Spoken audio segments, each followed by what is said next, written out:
आम आदमी पार्टी ने मंत्री संजीव अरोड़ा के घर पर ईडी की रेड और उनकी गिरफ्तारी को पूरी तरह से राजनीति से प्रेरित बताया है। आपने केंद्र की भाजपा सरकार की कड़ी निंदा करते हुए कहा कि जब भी भाजपा चुनाव मैदान में पिछड़ती दिखती है तो अपनी जांच एजेंसियों को आगे भेजकर विपक्ष की आवाज को कुचलने की साजिश रचती है। संजीव अरोड़ा के खिलाफ यह कार्रवाई उसी बदले की राजनीति का हिस्सा है।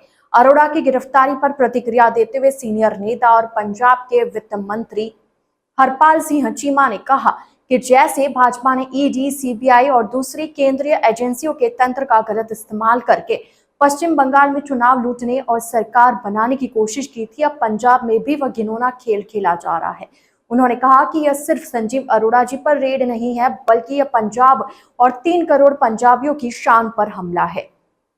अपनी हार से घबराई भाजपा केंद्रीय एजेंसियों के जरिए पंजाब पर हमला कर रही है। मंत्री चीमा ने केंद्रीय एजेंसियों के काम करने के तरीके पर सवाल उठाते हुए कहा कि भाजपा का एकमात्र एजेंडा पूरे देश से विपक्षी पार्टियों को खत्म करना है। उन्होंने कहा कि पहले अमन अरोड़ा जी को टारगेट किया गया और अब दूसरी बार संजीव अरोड़ा जी के खिलाफ ईडी का इस्तेमाल किया गया।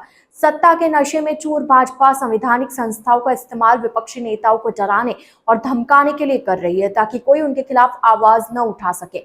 चीमा ने कड़े शब्दों में कहा कि भाजपा का यह कदम बाबा साहेब डॉक्टर भीमराव अंबेडकर के बनाए संविधान को खत्म करने की गहरी साजिश है। उन्होंने कहा कि भाजपा सीधे हमारे संविधान पर हमला कर रही है, जिसे आम आदमी पार्टी और पंजाब के लोग कभी कामयाब नहीं होने देंगे। हरपाल चीमा ने चेतावनी दी कि पंजाब के लोग भाजपा के इन नापाक इरादों को अच्छी तरह समझते हैं। उन्होंने कहा कि पंजाब के 3 करोड़ लोग एकजुट है। भाजपा कितनी भी कोशिश कर ले, उन्हें पंजाब की धरती से हमेशा करारी हार मिलेगी।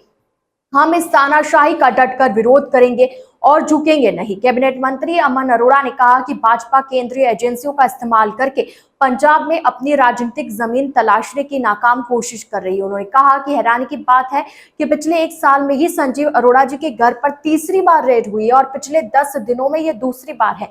यह रेड किसी जांच के लिए नहीं, बल्कि सिर्फ डराने धमकाने की राजनीति है। भाजपा का सिर्फ और सिर्फ मकसद आम आदमी पार्टी के नेताओं को डराना और बदनाम करना है। आप नेताओं ने कड़े शब्दों में चेतावनी दी कि भाजपा और ईडी का जो गठबंधन आज पूरे देश में लोकतंत्र को कुचल रहा है, वह पंजाब की इस पवित्र धरती से खत्म होगा।